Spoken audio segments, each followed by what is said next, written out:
สวัสดีครับ Greetings to all of you once again from Kasit Piromya in Bangkok.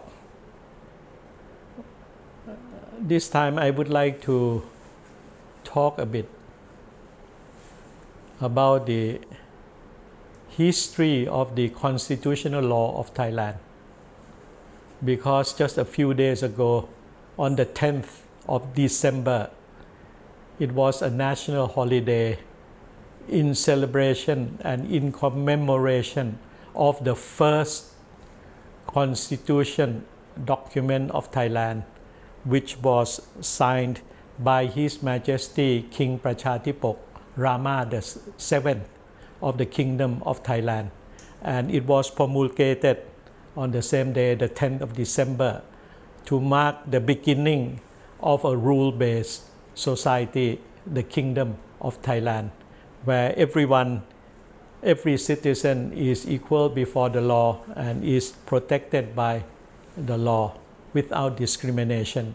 And at the same time, the Constitution of the year 1932 did set up a course or a roadmap for Thailand to become a full-fledged democratic kingdom with parliamentary system, namely with political parties competing for seats, and there will be, I think, elected members of parliament and so on.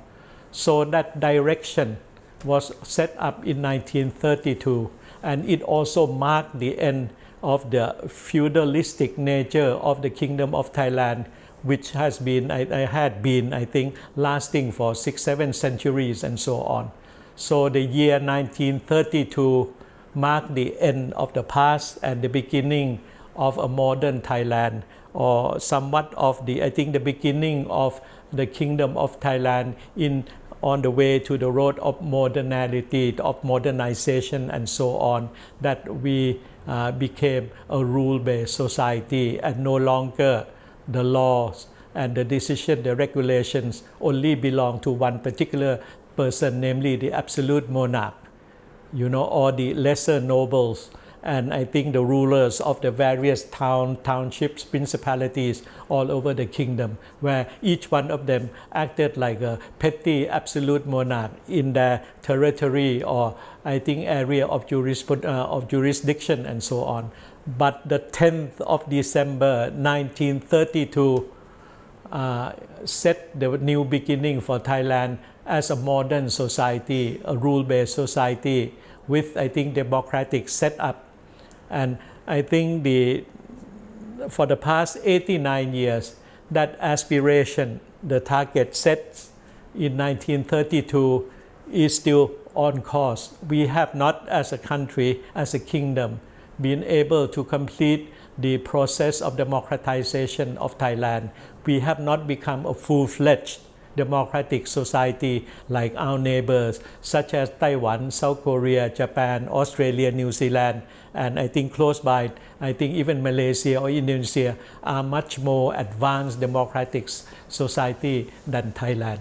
So in that sense, I think we have the legacies from our ancestors and so on to carry on, I think, the aspiration, the targets of turning Thailand into a full-fledged democratic society. The past 89 years, there have been setbacks. We have seen Thailand being ruled by the armed forces, the military, some authoritarian civilian government, a mix of civilian and a military government, a mix of authoritarian and democratic government. Like today, I think we are half democracy, half authoritarian, and so on. So we have not, I think, moved forward, I think, to the wishes of, I think, of the Thai people in general. We have not been able to become a full-fledged Thai democratic society. So this is a homework, this is the responsibility for all of us. And the fact that we have just, I think, had a holiday and we just had a celebration and commemoration of the first constitution of Thailand of 1932 on the 10th of December of this year.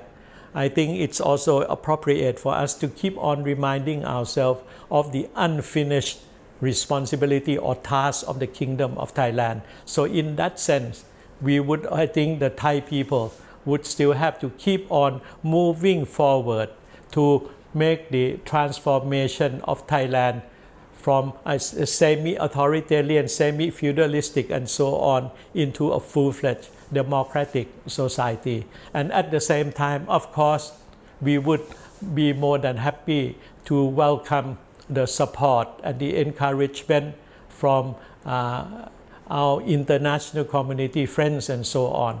And we would be more than happy to work with you in the promotion and in the enhancement of democracy in the Kingdom of Thailand.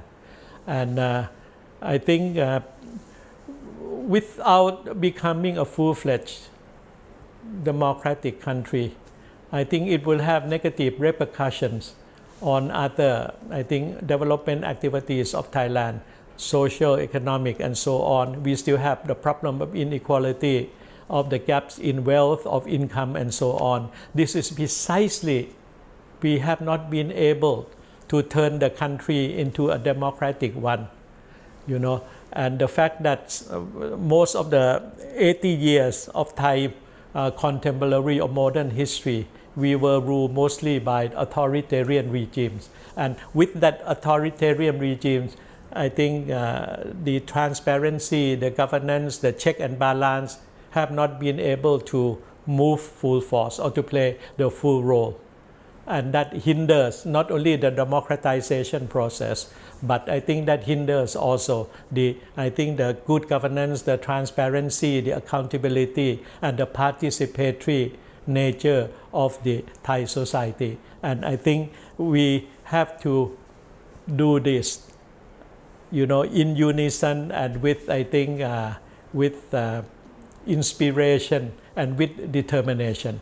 I, for one, will keep on working on this and would like to invite all of you, Thai friends, Thai colleagues, foreign friends, and so on, to join me, in the what you call working towards the full realization of democratic society of the Kingdom of Thailand that was, stipulated in the Constitution of 1932. And I think we owe to our ancestor, especially to His Majesty King Prachatipok Rama VII and all the leaders of those days and so on, that have, entrusted us with the task of building up a democratic Kingdom of Thailand. Thank you very much. ขอบคุณมากครับ